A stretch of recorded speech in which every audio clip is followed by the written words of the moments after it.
and welcome back to Let's Play Final Fantasy 1 for the Game Boy Advance. Last time we made it through the first 20 floors of Whisperwind Cove, and this time we are on floor 21. Now, there are different fairies on this floor. Some will heal you, and there's no random battles, by the way. But some will heal you, some don't. Some will actually reduce your HP or MP to 1. So that sucks. You have to talk to a specific fairy. Oh, that's a bad fairy. MP reduced to 0. Yep. So I kind of derp around this floor a little bit, because after this I decided, okay, maybe I should talk to fairies until my HP and MP is restored, which I do. But on the whole, this floor is actually pretty straightforward, other than random encounters. Problem: there are a lot of random encounters, and also if you get into a random encounter right after getting cursed, you can be kind of screwed. Like, really screwed, because, frankly, if you're down to 1 HP, even if most enemies aren't a problem, at 1 HP, yeah, they kind of are. But yeah, this encounter rate, though. I like the aesthetic of this floor, though. It's very pretty. Also, this is an enemy we haven't actually seen in Yellow Ogre, at least this run. I think we have seen them before in the main story, but that was also like a month ago, so might as well show it again. This is the fairy you need to talk to. I find it very fascinating that it says, "Hey, listen." I think that's an intentional reference. At least I like to think so. This is another very open, caverny floor, so lots of speed-ups. I don't know if we've actually seen a Blood Tiger in this entire LP so far. Anyway, yeah, this encounter rate, though, is not good. And there's just a lot of running in circles as I'm getting lost, so that's why I sped it up. Again, these layouts are usually fixed, but, yeah. It's also a little bit difficult navigating blind, or even figuring out which floor you're even on. Heal up, and good to go. That's treasure, so I skip it. It's like not worth it. I still get into an encounter, so that defeats the whole purpose of that exercise. Okay, getting lost. Lots of getting lost. And is it here when I have to turn back, or is that a different floor? Oh hey, I found the exit. That was actually pretty easy for once. I think I forgot to speed that one up, actually. Oh well. And we got the cave music. More specifically, Matoya's cave. More encounters, just more of the same. We'll get to the exit eventually.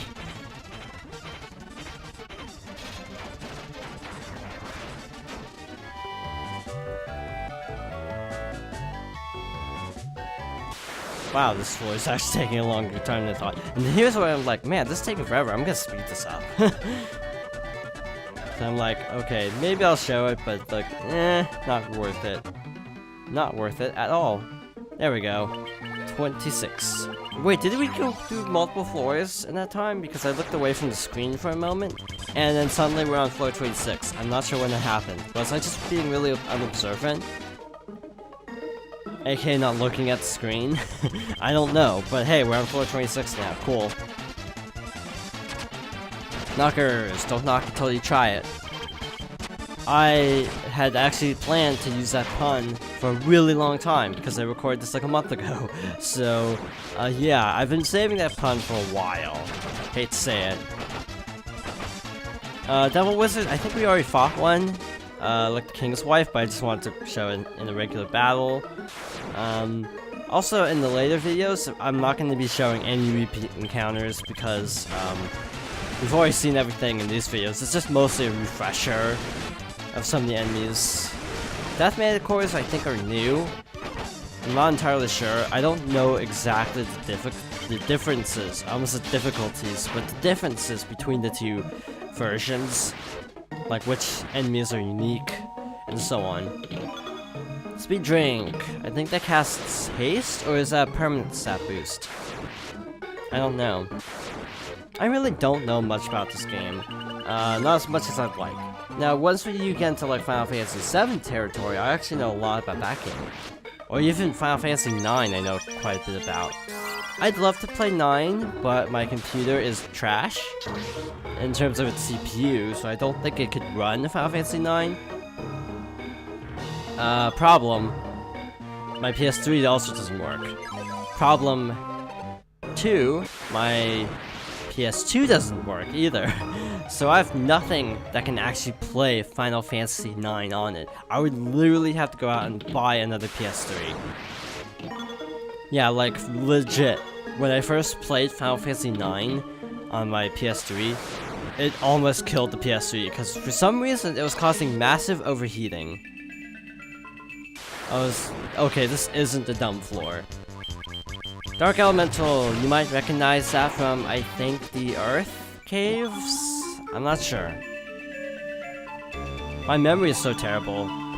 Yeah, this was recorded a while ago, so... Wow, that was easy.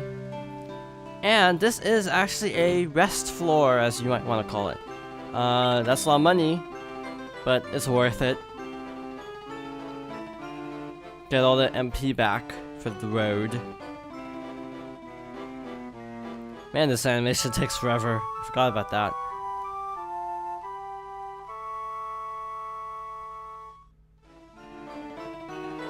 So another thing on this particular floor, I don't know if I showed it or not.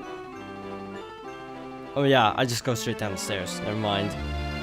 This is floor 30. This is a unique floor because you actually have 2 areas. Like 2 legit separate areas. You got this town which I think uses assets from Melmond when it's cursed. But anyway, that's not the point. So I talk to people for a little bit and find nothing, so I just do a little more digging until I find a certain NPC. Which one was it? I don't remember. I think I'm getting close. Oh, here we go. I'm like, well, what should I do? Help us, please help us. Okay, there's gotta be something I'm missing. Or forgetting. Oh, wait, that's the exit, I think. So we can't go through there yet. The music is really good here. Just wanted to point that out. Like, I don't know what song this is, but it's really good. It's got that Nobuo Uematsu feel to it, definitely. Which I should point out, Nobuo Uematsu did do the soundtrack for 1 through 9. And then they brought in some new people to co-write 10's soundtrack. And then Uematsu did, I think the main theme for 14, and maybe some other music, I don't remember. Anyway, we're moving on. This is the 3rd boss. Or not. Okay. Like, what do I do here? Anyway, back here, this is the 3rd boss, if I'm not mistaken. I am already healed up because of the inn. I will usher you into the next world. This is the Phantom Train, better known as Doomtrain. That was me filling with my flash drive in my hand. Anyway, I put that down. So the Doomtrain is very famous among Final Fantasy fans. Because in Final Fantasy VI, you have a character named Sabin, or Sabin. I hear it both ways.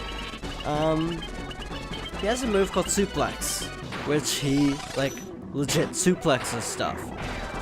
Well, you can actually suplex the Phantom Train, or the Doomtrain, so that is why Sabin is often considered the best character in a meme sense. Yeah, from the standpoint of memes, Doomtrain is the most popular character, or Sabin is the most popular character, because you can suplex, like, anything. Though, come to think of it, I don't know if you can actually suplex Kefka, because that would actually be kind of hilarious, like with Kefka's ultimate form, if you could just suplex him. That would be kind of hilarious, but I don't know if that's actually possible. I need to play 6 again, or Final Fantasy 3 as it was known in the US, because I do really like it. It's my 3rd favorite after okay. Like Zelda's, for me Final Fantasies change with the weather, or every day of the week, or whatever colloquialism you want to use. For example, sometimes I like 10 better than 6 and 4. Other times I'm feeling 4 more than 10. Or 6 more than 10. Like 9 is definitely my favorite, but from then on it's kind of hard to pick one. Because 4, 6, and 10 are all really good. Yeah, I know 10 is cheesy as heck, but I still like it. It's like, what, one of 3 or 4 games that I've actually cried at the ending. Other ones being like Pokemon Mystery Dungeon, oddly enough. Also, this is the same town. But it's now happy because we killed the Doomtrain. I know it's Phantom Train, but I'll keep calling it Doomtrain because that's what I'm used to. Also, I feel like my allergies are really kicking up, so if my voice sounds different, that's why. This floor is really cool. You basically have to talk to all the little purple flames. Wandering spirits. So that's cool.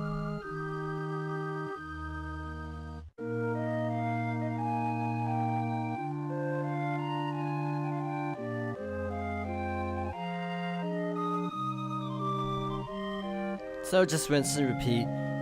It does get unique though. We'll get there when we get there. Reapers. I don't know if you've actually seen them in the entire LP, but I think they were in the Earth Cave? Not sure.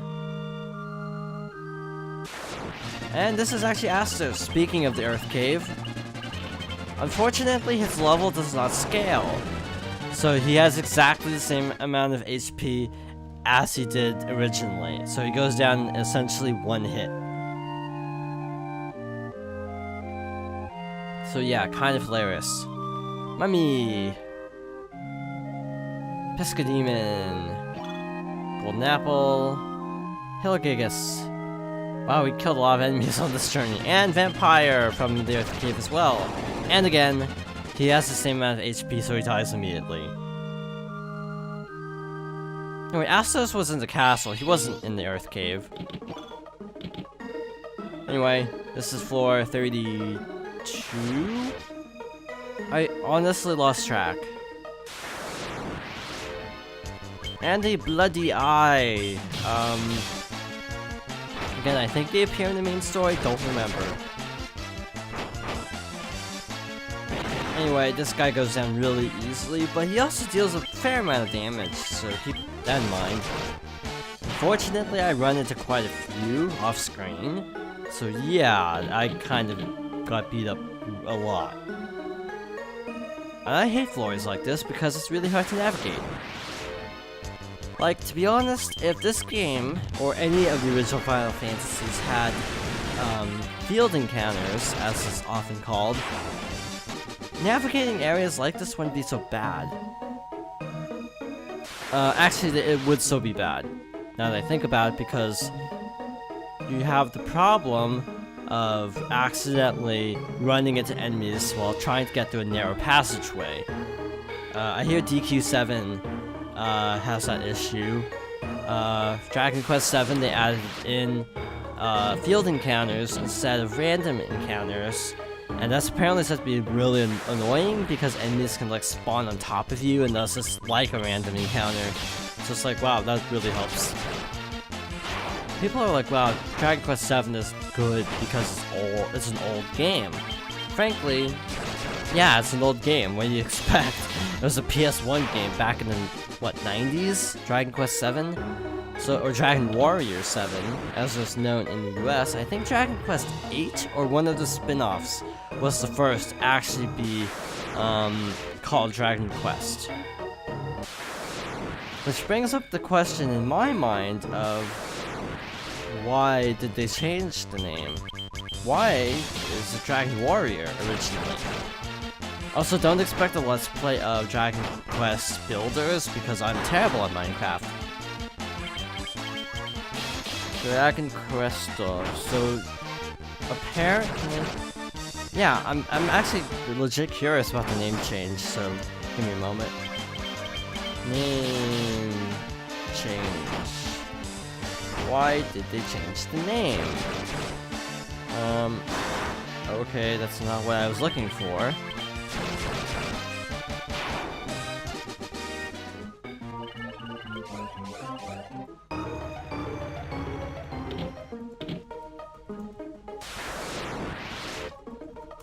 Let's see here.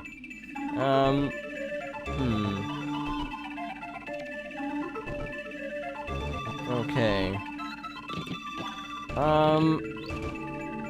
I'm not finding anything on a quick glance. Oh well. Anyway, this floor sucks, so it doesn't matter that I said nothing, because all you have to do is, it's like a fetch quest, where you have to talk to the dwarves in a specific order in order to get items for other dwarves. And it sucks.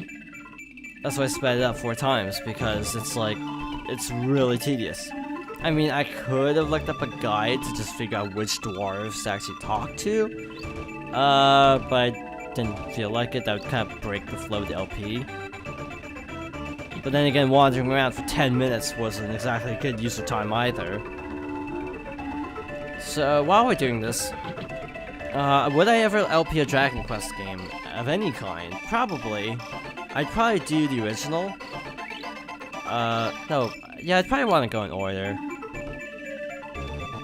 I think Dragon Warrior is on the eShop, is it? I don't actually know, or is it on the NES Classic, actually? It might be on the NES Classic, so that would work. Huh. Interesting. 30 classic games. Which 30? Just trying to find the list here. Again, this is just really tedious, so I don't feel like I have to commentate this. Okay, Dragon Warrior is not on there. That's disappointing. Hey, Castlevania is. I might actually do Castlevania and Simon's Quest. That'd be cool, except I suck at those games, so it'd be a train wreck to watch. I played, Rondo of Blood recently, and it was a train wreck. Yeah, it went really badly. I like the game. It feels very antiquated, but holy cow, is it tough. So I can only imagine what the original 2 games were like. And again, just kind of follow the general pattern of what I'm doing, even though I'm doing a terrible job of illustrating it.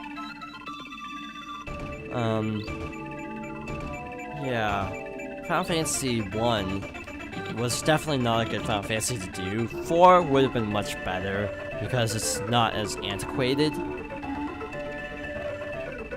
4 has aged really well, arguably, compared to most RPGs of this era.